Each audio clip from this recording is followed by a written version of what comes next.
একটি বদ অভ্যেস আমাদের ছাড়তে হবে। যদি জান্নাতে যেতে চাই, এই একটি আমলের উপরে সবাইকে অটল থাকতে হবে, তা হচ্ছে পরনিন্দা, চগলখোর, গীবত। এই হচ্ছে আজকে আমার আলোচনার বিষয়, পরনিন্দা। পরনিন্দা বিষয়টি খুব ছোট,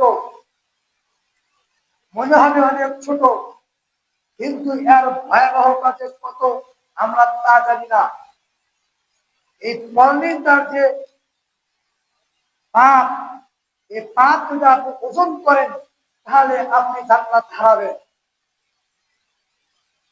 ছোট্ট একটি বিষয়, আজকে ধনী বলেন, গরিব বলেন, হুজুর বলেন, কাজী বলেন, মুন্সি বলেন, গাজী বলেন, হাজি বলেন, যত কিছু বলেন না কেন, প্রত্যেকটা মানুষ সমাজের সাথে এই পরনিন্দার সাথে জড়িত, চগলখোরের সাথে, গীবতের সাথে, সমালোচনার সাথে। সূরা হুমাযা 104 নম্বর আয়াত, 104 নম্বর সূরা 1 নম্বর আয়াত, ওয়াইলুল লিকুল্লি হুমাযাতিন লুমাযা।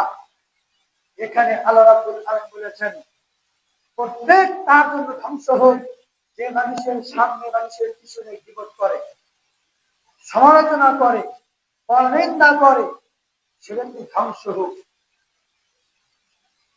মানুষের যত আমল রয়েছে, সব আমল গীবত, পরনিন্দা, চগলখোর, সমালোচনা করার কারণে আমল নষ্ট হয়ে যায়, সে ধ্বংস হয়ে যায়, সে জান্নাত হারিয়ে জাহান্নামের দলের অন্তর্ভুক্ত হয়ে যায়, আর কোন আমলই টিকে না।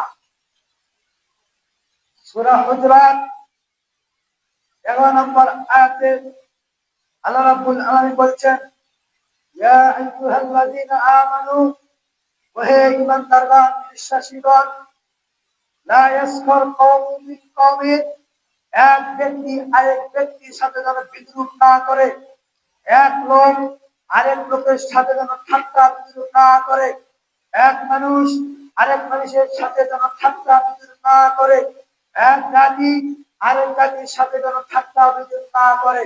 আশা আইয়াকুনু খায়রাম মিনহুম, হতে পারে যাকে তুমি যে ঠাট্টা বিদ্রূপ করছো সে তোমার চেয়ে সম্মানিত, তোমার চেয়ে উত্তম হতে পারে।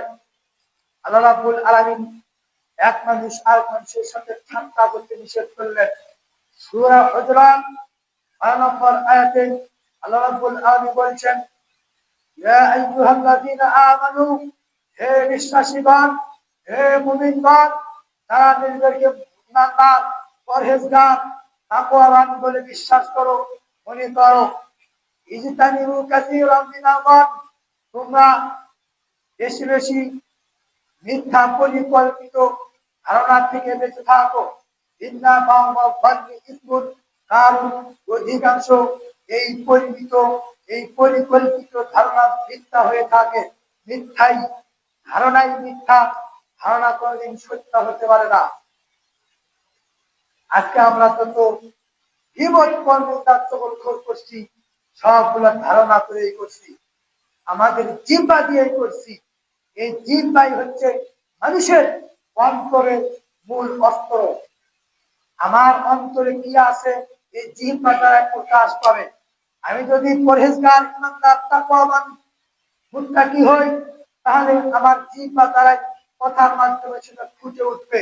আমি যদি খারাপ মানুষ হই, আমি যদি মিথ্যাবাদী হই, তাহলে জিহ্বা দ্বারাই আমার খারাপ গুণ কথার মাধ্যমে প্রকাশ পাবে, ফুটে উঠবে। মানুষকে ধ্বংস করার জন্য এই জিহ্বাই যথেষ্ট। মানুষকে ধ্বংসের একদম গহ্বরে নিক্ষেপ করে জিহ্বা, আবার মানুষকে সোনালী যুগে উপরে আরোহণ করায় আবার এই জিহ্বাই। এই জিহ্বার মাধ্যমে, কথার মাধ্যমে মানুষ জান্নাত পায়, আবার কথার মাধ্যমে, জিহ্বার মাধ্যমে মানুষ জান্নাত হারায়।